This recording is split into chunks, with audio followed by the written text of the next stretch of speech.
quem enviarei? Quem irá por nós?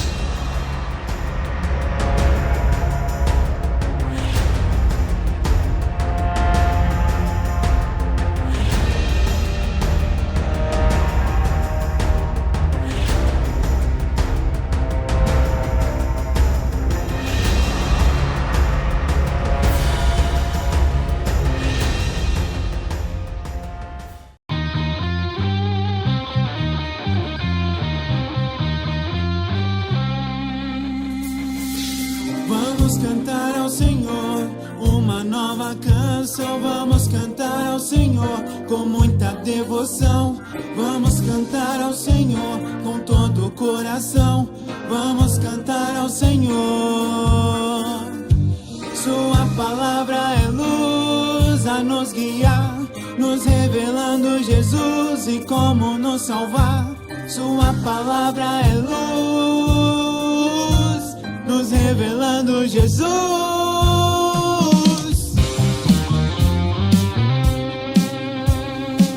Unidos vamos cantar e celebrar. Deus nos deu 1000 motivos para o adorar. Unidos vamos cantar e celebrar. Deus nos deu 1000 motivos para o adorar.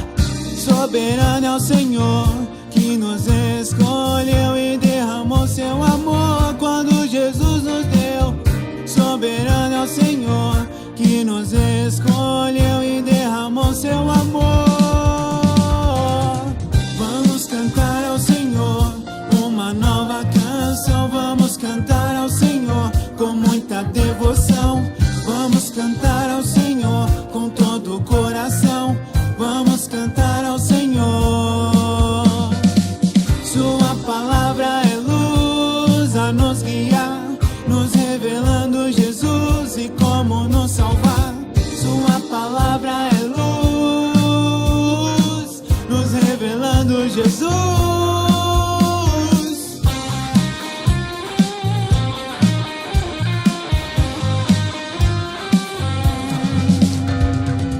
Unidos vamos cantar e celebrar. Deus nos deu 1000 motivos para o adorar. Unidos vamos cantar e celebrar. Deus nos deu 1000 motivos para o adorar. Soberano é o Senhor que nos escolheu e derramou seu amor quando Jesus nos deu. Soberano é o Senhor que nos escolheu e derramou seu amor. Vamos cantar ao Senhor uma nova canção. Vamos cantar ao Senhor com muita devoção. Vamos cantar ao Senhor com todo o coração. Vamos cantar ao Senhor. Sua palavra é luz a nos guiar, nos revelando Jesus e como nos salvar. Sua palavra é luz, nos revelando Jesus. Vamos cantar ao Senhor uma nova canção. Vamos cantar ao Senhor com muita devoção. Vamos cantar ao Senhor com todo o coração. Vamos cantar ao Senhor.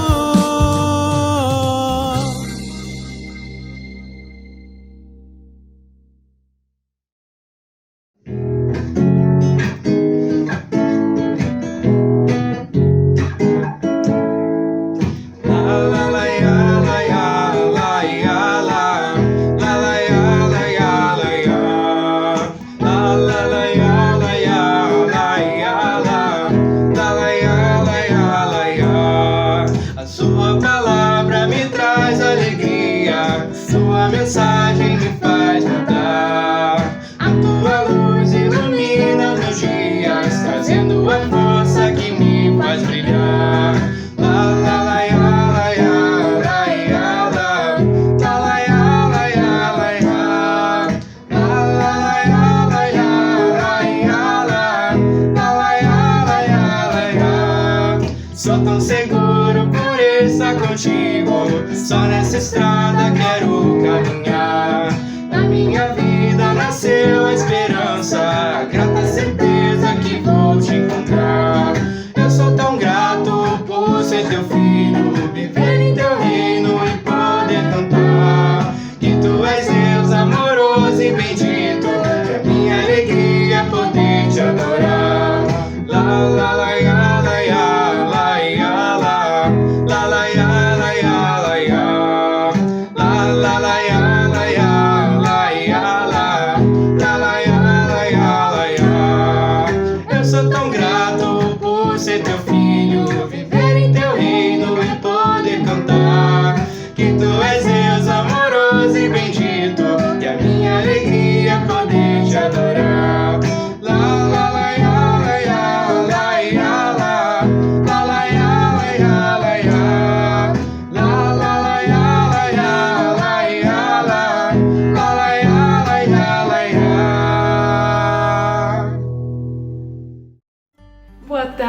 irmãs! Que alegria estarmos juntas nessa tarde, no nosso primeiro encontro virtual de liderança feminina em 2022. Demais, não? Incrível a gente poder ter esse tempo só nosso para podermos nos fortalecer, né, na união. Esse é o propósito, da gente estar mais unida, da gente poder construir e fortalecer mais relacionamentos, conhecer mais umas das outras também. Eu acho que não só nesse momento aqui, né, mas pegar contato, a gente se falar mais. Eu acho que isso é tão precioso, tão valioso, e que tudo isso possa sempre glorificar o nosso Deus. Esse é o nosso propósito maior, né, glorificar o nosso Deus. E uma das coisas que vamos fazer agora também, que também faz parte do propósito desse tempo, que é recebermos mais treinamento como líderes. Vivenciamos tantas coisas no nosso dia a dia, com nossas famílias, e é tão bom a gente poder lembrar de onde nós viemos, como tudo isso começou, essa questão da liderança aqui no Brasil, como foi o primeiro time missionário. Aliás, eu sou muito grata a cada um, né, e cada uma das mulheres, cada um que participou nesse time missionário, homens e mulheres, mas em especial mulheres que me inspiram tanto. Hoje a gente tem aqui ainda conosco a Leslie, a Denise, que estão agora participando aqui conosco nesse tempo. E para falar mais sobre esse time missionário também, para falar mais sobre essa história, né, do nossa origem aqui no Brasil, do início, porque a gente precisa saber nossa identidade como cristã também, conhecer as nossas bases. Nós vamos receber a nossa irmã Ana Brigitte Talhaferro, ela que junto com o Mike Talhaferro lideraram essa primeira equipe, né, esse primeiro grupo, esse primeiro time missionário que veio ao Brasil, que começou em São Paulo em 1987. Olha que incrível, olha só, gente, 1987.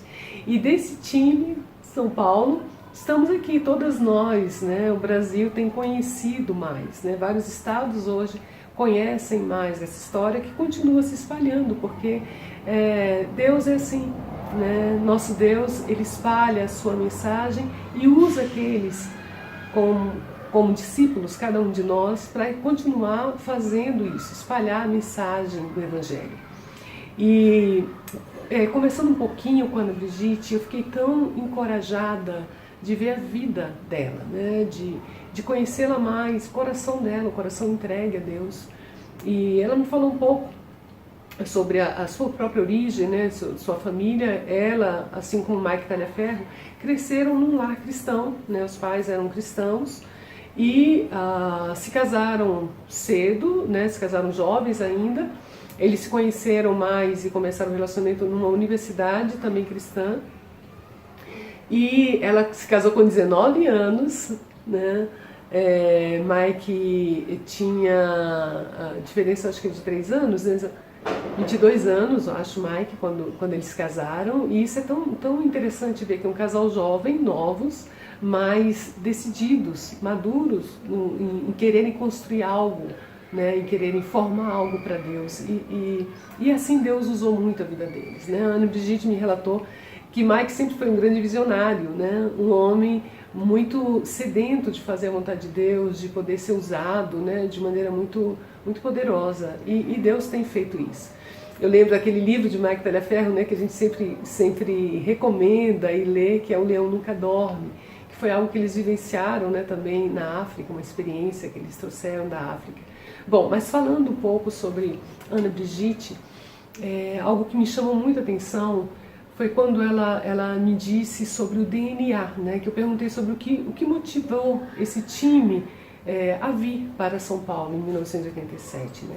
E ela fala que uma das coisas, né, que era muito forte é esse DNA missionário, né, esse desejo de espalhar a mensagem. Cada um queria vir, cada um quis, o eis-me aqui, cada um se dispôs a vir a espalhar a mensagem de Cristo, né? Espalhar esse Evangelho de Jesus.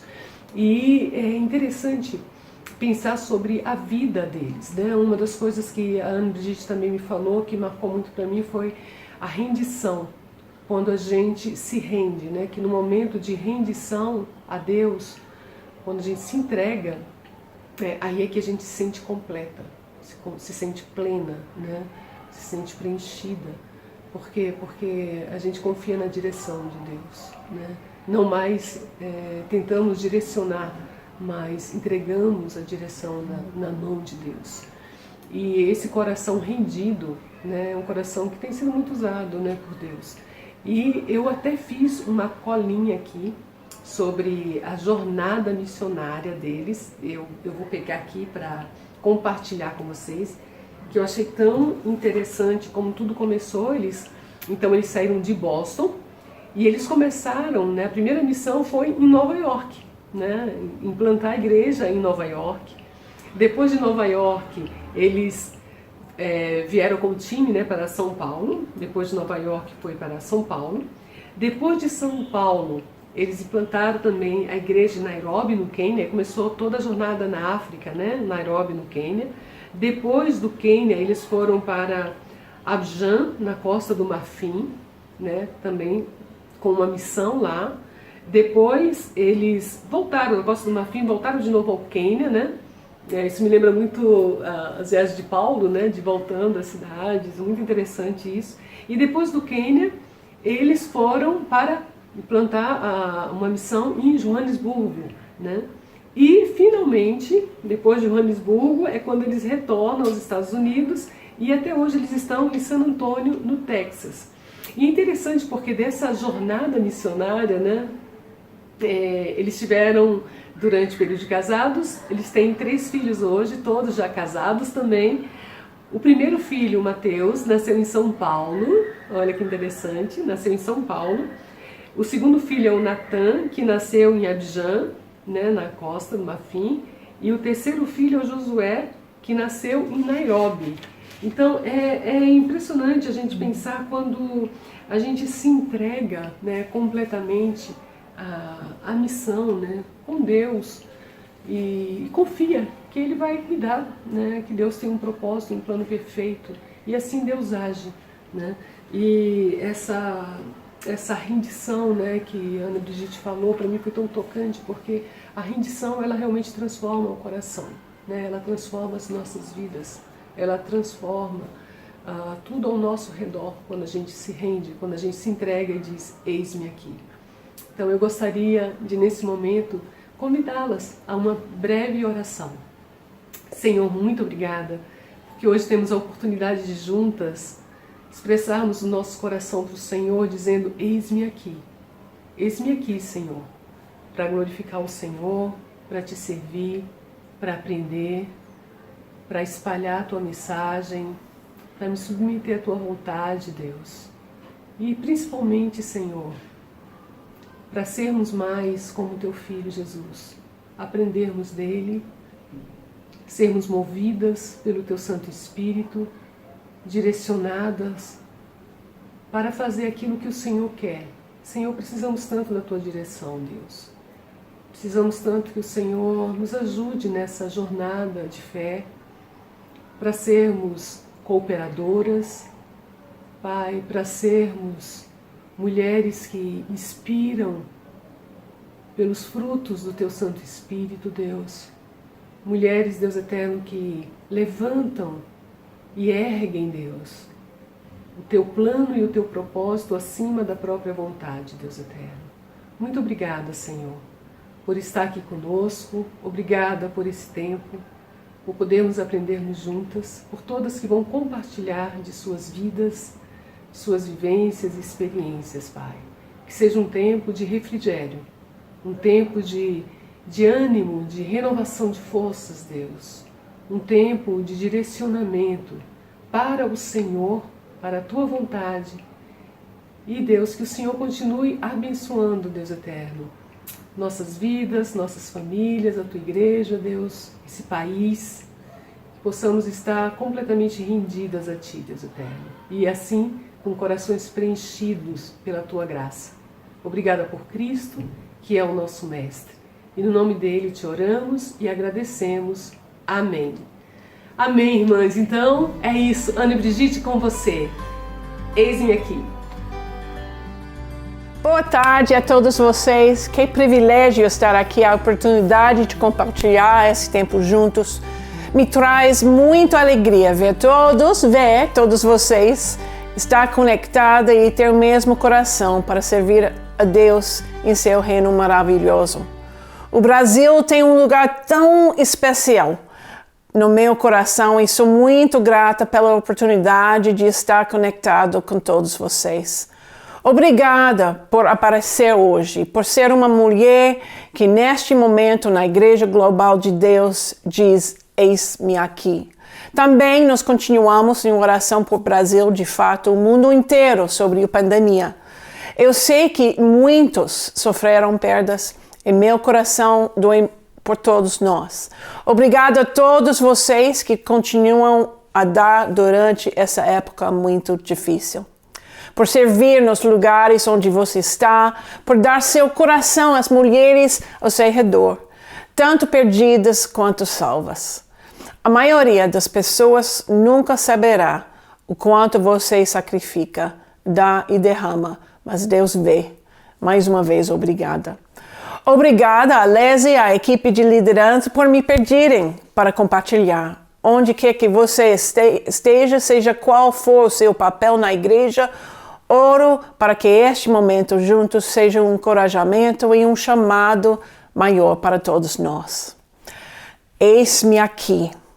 Que declaração, que coisa para ser motivada a dizer, afirmar, realmente significar. Há tantas coisas que podem nos impedir de dizer isso a Deus. O podemos dizer isso a desejar mais tarde e não termos dito isso. Pode ser emocionante, inspirador e até divertido, mas também pode ser difícil, cansativo até assustador de vez em quando. Vamos dar uma olhada 3 vezes nas Escrituras que alguém disse a Deus, eis-me aqui. Como foi essa jornada para eles? O que significou em suas vidas e qual foi o resultado de ser colocado totalmente à disposição de Deus? Primeira, Abraão, em Gênesis capítulo 22, versículo 1 até 14. Primeiro ponto é pronto para confiar. Passado algum tempo, Deus pôs Abraão à prova, dizendo-lhe, Abraão, ele respondeu, eis-me aqui. Então disse Deus, tome seu filho, seu único filho, Isaque, a quem você ama, e vá para a região de Moriá. Sacrifique-o ali como holocausto, num dos montes que lhe indicarei. Na manhã seguinte, Abraão levantou-se e preparou o seu jumento. Levou consigo 2 de seus servos e Isaque, seu filho. Depois de cortar lenha para o holocausto, partiu em direção ao lugar que Deus lhe havia indicado. No 3º dia de viagem, Abraão olhou e viu o lugar ao longe. Disse ele aos seus servos, fiquem aqui com o jumento, enquanto eu e o rapaz vamos até lá. Depois de adorar, voltaremos.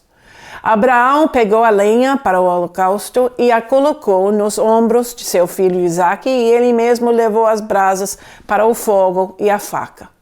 Caminhando os dois juntos, Isaque disse ao seu pai, Abraão, meu pai. Sim, meu filho, respondeu Abraão. Isaque perguntou, as brasas e a lenha estão aqui, mas onde está o cordeiro para o holocausto? Respondeu Abraão, Deus mesmo há de prover o cordeiro para o holocausto, meu filho. E os dois continuam a caminhar juntos. Quando chegaram ao lugar que Deus lhe havia indicado, Abraão construiu um altar e sobre ele arrumou a lenha. Arrumou seu filho, Isaque, e o colocou sobre o altar, em cima da lenha. Então estendeu a mão e pegou a faca para sacrificar seu filho. Mas o anjo do Senhor o chamou do céu, Abraão, Abraão! Eis-me aqui, respondeu ele. Não toque no rapaz, disse o anjo. Não lhe faça nada. Agora sei que você teme a Deus, porque não me negou seu filho, seu único filho. Abraão ergueu os olhos e viu um carneiro preso pelos chifres num arbusto. Foi lá pegá-lo e o sacrificou como um holocausto em lugar de seu filho. Abraão deu àquele lugar o nome de O Senhor Proverá. Por isso até hoje se diz, no monte do Senhor se provará. Uau! Isso é absolutamente incrível, surpreendente. Há muito aqui nessa passagem. Deus chamou Abraão, disse aqui, Abraão disse, aqui eu estou, eis-me aqui. Ele não tinha nenhuma ideia do que Deus ia dizer, ia perguntar. Tantos eventos têm acontecido já na vida de Abraão até esse momento. A mudança de Ur para Canaã, a promessa, a espera, Agar e Ismael, Sodoma e Gomorra, o nascimento de Isaac. Agora Deus diz, exige algo que não faz nenhum sentido. Por quê? Porque ele pediria o filho que era o prometido, aquele pelo qual Abraão esperou décadas. No entanto, Abraão se levantou. Ele acorda cedo até. Eu teria dormido até tarde, pelo menos talvez encontrasse um motivo para adiar. Mas não. Abraão acorda cedo, viaja os 3 dias e não reclama, não parece ressentido, nem bravo. Ele vai em frente e está pronto para sacrificar seu filho, seu único filho. Ele está no meio de levantar a faca quando é parado. Ele não resistiu. Mas como ele fez isso? Sabe, eu acho que ele praticou a rendição. Toda a sua vida é um exemplo de como aprender a se render. Anos de confiança, anos de ver Deus trabalhar. Ele acreditou sem duvidar. Ele praticava.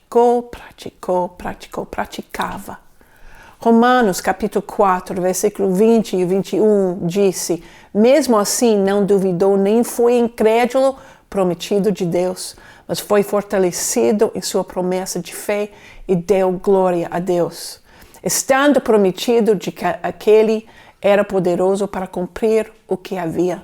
Também em Hebreus capítulo 11, versículo 17 a 19, diz, pela fé, Abraão, quando Deus o pôs à prova, ofereceu Isaac como sacrifício. Aquele que foi recebido como prometido estava ao ponto de sacrificar o seu único filho, embora Deus lhe tivesse aqui. Por meio de Isaac, a sua descendência será considerada. Abraão levou em conta que Deus pode ressuscitar os mortos e figuradamente recebeu Isaac de volta dentre os mortos. O Abraão raciocinou baseado em que Deus é, não em si mesmo. Ele raciocinou fielmente, ele andou de perto com Deus, ele enfrentou os fatos fielmente, ele tinha uma confiança tão profunda que estava pronto para sacrificar, mesmo não entendendo o propósito de Deus. Estou tão desafiado por isso. Muitas vezes eu posso pensar que algo é injusto. Por que Deus permitiria isso, faria isso, pediria isso de mim? Não faz sentido, eu não entendo. Eu posso estar esperando um resultado e isso não acontece do jeito que eu quero. Posso começar pronta para esperar qualquer coisa acontece expectante. Então a dúvida aparece.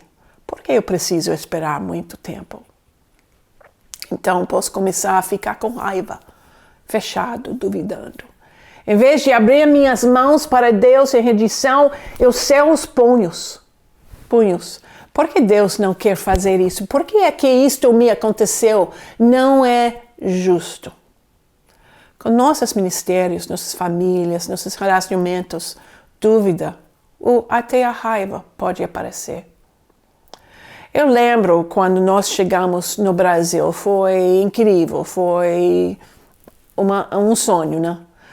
Mas eu também lembro coisas que aconteceram quando chegamos ao Brasil. Descobrimos que um dos homens da equipe tinha um tumor no cérebro.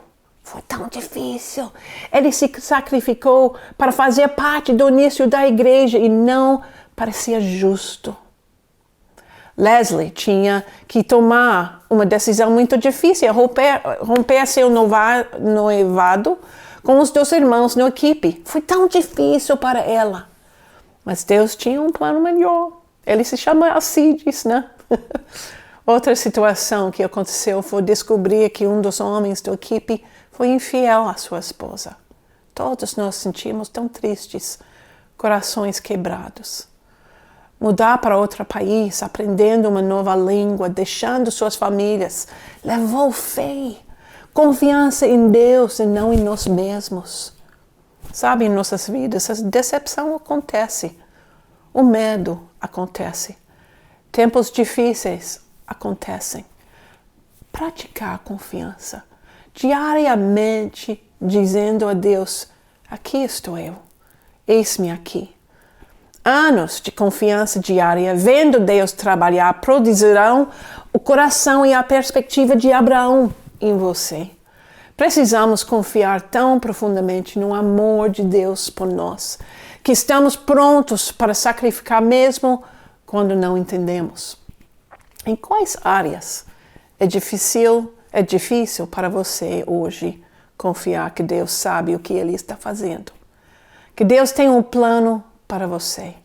Que fatos estão em sua vida agora que tornam difícil dizer, eis-me aqui? Talvez dúvidas, medo do futuro. Eu tenho algumas dicas para você. Escreva as promessas de Deus para você. Praticar a fé diariamente, não para a longa vida, mas diariamente. Então leva nós para a dianteira. Confia que Deus sabe o que é o melhor. Entregue-se com as mãos abertas e não com os punhos cerrados. Quando nossas mãos estão abertas, aí podemos receber o que Deus quer dar. Segundo, Isaías, a escritura para nós hoje. Isaías capítulo 6, versículo 1 até 8. Pronta para contar. No ano em que o rei Uzias morreu, eu vi o Senhor assentado num trono alto e exaltado, e abas de sua veste enchiam o templo. Acima dele estavam serafins, cada um deles tinha asas. Com duas cobriam o rosto, com duas cobriam os pés e com duas voavam. E proclamavam uns aos outros, Santo, Santo, Santo, é o Senhor dos exércitos. A terra inteira está cheia de sua glória. O som das suas vozes, suas patentes das portas tremam e o templo ficou cheio de fumaça. Então gritei, ai de mim, estou perdido, pois sou um homem de lábios impuros, vivo no meio de um povo lábios impuros. Os meus olhos viram o rei, o Senhor dos exércitos. Logo um dos serafins voou até mim, contribuindo com uma brasa viva que havia tirado do altar como uma tenaz. Com ela tocou a minha boca e disse, veja, isto tocou os seus lábios, por isso a sua será culpada, e o seu pecado será perdoado. Então, ouvi a voz do Senhor conclamando, quem enviarei? Quem irá por nós? E eu respondi, eis-me aqui, envia a mim. Nossa, de novo, já imaginou estar lá? Que cena, que experiência! Isaías está quebrado completamente. Ele entende o quão indigno ele é diante de Deus. A santidade e a glória de Deus são esmagadoras. Poderoso para Isaías. Quando chega chamado para dizer ao povo, Isaías responde com, eis-me aqui. Ele estava pronto para servir, pronto para contar. Mas pensa um pouco sobre isso. Isso, ao início, parece glorioso. Mas realmente, imediatamente depois que Deus diz a Isaías para ir ao povo, ele também diz que eles não vão ouvir. Eles rejeitarão a palavra, não ouvirão as notícias. Deus diz que seus corações são calejados, teimosos. Você iria, se soubesse que ninguém iria ouvir.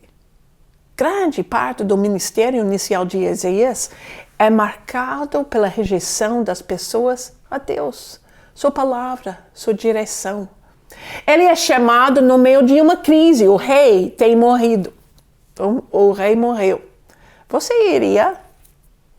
Você diria, eis-me aqui. Eu ficaria tão tentado a dizer, espere um momento. Por que você está me enviando para um ministério aparentemente mal sucedido? Por que eu vou dizer alguma coisa para essas pessoas se eu já sei que eles não vão responder? Isso não parece justo, parece um desperdício, uma derrota. Mas você sabe, a resposta de Isaías, eis-me aqui, não foi baseado na missão. Estava enraizado em Deus, na santidade de Deus, o perdão de Deus, a glória de Deus. As respostas de outras não influenciam a disposição de Isaías de ir, de estar pronto, de dizer, eis-me aqui. Muitas vezes podemos dizer, aqui estou, se sabemos que teremos sucesso. Eu vou, se for fácil, eis-me aqui, se encaixar nos meus objetivos. E o nosso eis-me aqui fica mais baseado nas nossas agendas, os sucessos, e não no próprio Deus. Eu quero cantar por causa de quem é Deus. Esse é o coração de Isaías. Eu querendo contar por causa da mensagem de salvação, do amor de Deus, de Jesus na cruz. Se for sobre o meu sucesso, minha agenda, então, eventualmente, eu vou desistir.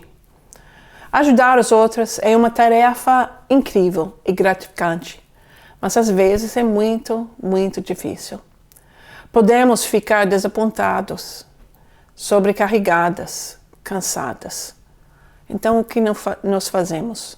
Como podemos dizer, eis-me aqui de novo e de novo, diariamente? Não é complicado, mas devemos ser consistentes. Primeiramente, fique perto de Deus.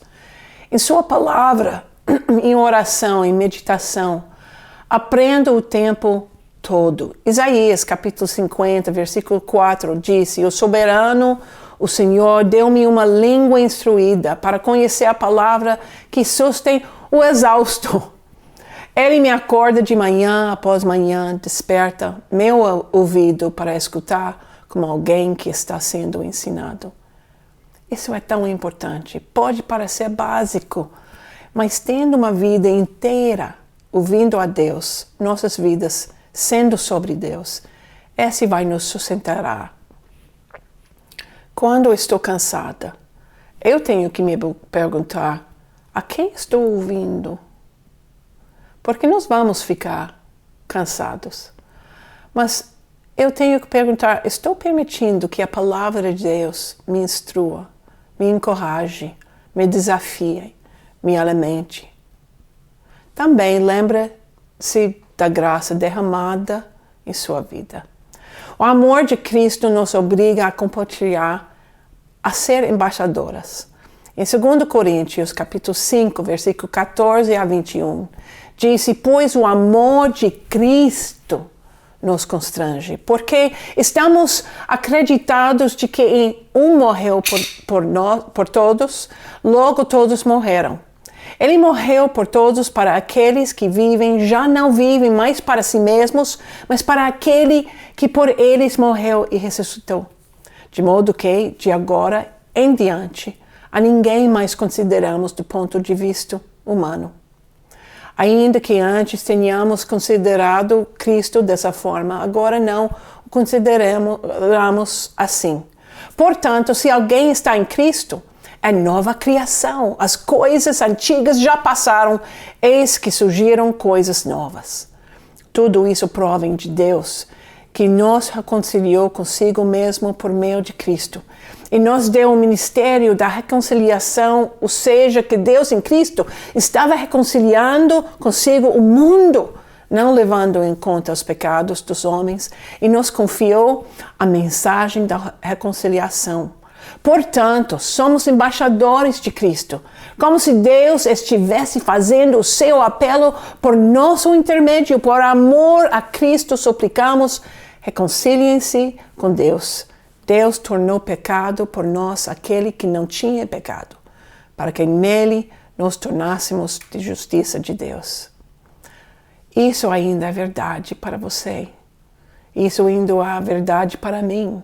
Esse amor incrível que Jesus tem por nós obrigar você a compartilhar, a contar. Quando plantamos a igreja, mal podíamos esperar para compartilhar nossa fé. Nós sabíamos que é por isso que viemos. Amo São Paulo, eu adoro São Paulo, mas não me mudei para lá em 1987 por nenhum outro motivo a não ser para compartilhar Jesus. Compartilharíamos o tempo todo. Partilhávamos quando fazíamos recados no caminho para a loja, na loja e no caminho de volta. Conhecemos centenas, até milhares de pessoas porque estávamos prontos para contar. Usávamos qualquer desculpa para trazer as pessoas para a igreja. Fazíamos festas, eventos, qualquer evento para pudéssemos trazer mais pessoas. Esses tempos também nos aproximaram. Precisávamos um do outro. Comemoramos as vitórias e nos confortamos nas derrotas. É impossível de viver essa vida de contar, de ser pronta para contar, sem amigos, sem o convívio. Até hoje nós somos tão chegados, tão prontas para compartilhar as nossas vidas, compartilhar Jesus. Eu devo admitir que muitas vezes eu posso perder essa energia de contar. A vida fica agitada, o trabalho fica agitado e até eu sou ministra. E posso esquecer que sou uma embaixadora. Posso esquecer que minha missão é Deus, é de contar a glória dele.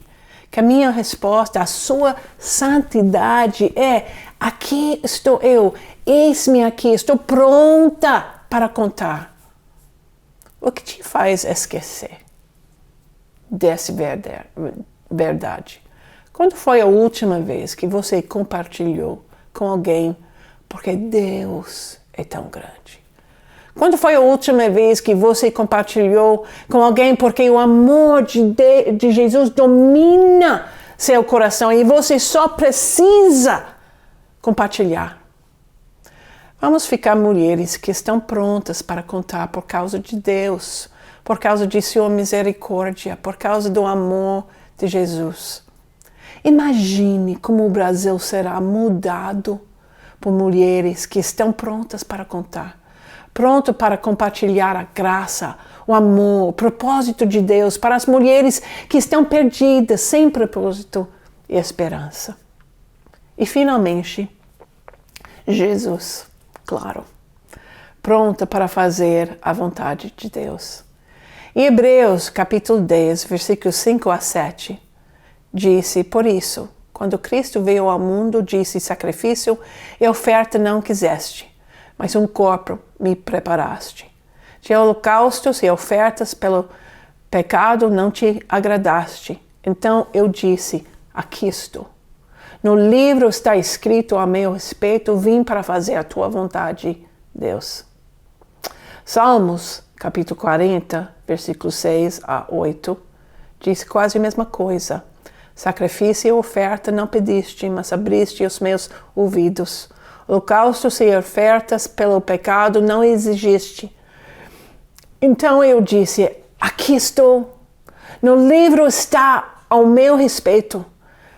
Tenho grande alegria em fazer a tua vontade, ó meu Deus. A tua lei está no fundo do meu coração. Jesus queria fazer a vontade. Ele conhecia o desafio, ele entendeu o sacrifício em sua vida diária e o sacrifício final da sua vida por nós. Mas ele queria fazer a vontade de Deus. Ele andou tão perto de Deus que desistiu de sua própria vontade. Eu estou pronta. Muitas vezes não nos sentimos preparados. Nos vemos como inadicadas. Estaríamos prontos para plantar a igreja em São Paulo? De certa forma, sim, de certa forma, não. Acho que nunca estamos completamente prontos pelos desafios, pelas aventuras, mas estávamos todos prontos para fazer a vontade de Deus. Ele pegou o nosso pedacinho e ajudou tanto a se tornarem cristãos. Não era sobre nosso talento, nossas grandes habilidades linguísticas. Cometemos tantos erros, nós rimos até hoje e provavelmente vamos rir até o dia em que todos nós formos para o céu. Eu lembro quando Leslie queria agradecer a todos por terem vindo para o bate-papo, mas em vez disso ela agradeceu a todos por terem ido. A vez é muito famoso, a vez que Miguel fez um anúncio na igreja para o nosso dia de trazer o seu vizinho, mas passou o tempo todo anunciando o nosso dia de trazer o seu vasinho. Tantas memórias. Nós todos estávamos disponíveis a fazer a vontade de Deus. Nós queríamos que Deus nos usasse para fazer sua vontade e não nossa. Deus tomou nosso tempo juntos e os transformou em amizades para toda a vida. Homens e mulheres se tornaram cristãos. Seus filhos se tornaram cristãos. Famílias, vizinhos se tornaram cristãos. Porque como grupo queríamos fazer a vontade de Deus. Havia tantas coisas que não sabíamos, mas desejávamos fazer a vontade de Deus. Ele vai resolver o resto. Ele quer que estejamos disponíveis à sua vontade. Ele pegará o nosso pequeno grão de mostarda da fé e o transformará em uma árvore.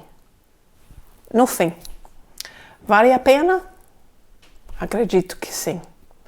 Quando dizemos, eis-me aqui, não sabemos o que Deus fará com isso, mas confiamos. Cantamos, entregamos. Deus pega nossa declaração de eis-me aqui e a multiplica de maneiras que talvez nunca saberemos. Hoje, todos nós, diga a Deus, aqui eu estou, eis-me aqui. Obrigada. Olá, irmãs, que demais esse evento! Uau, tô adorando! Muito obrigada, Ana, pela sua aula. Com certeza nos ajudou muito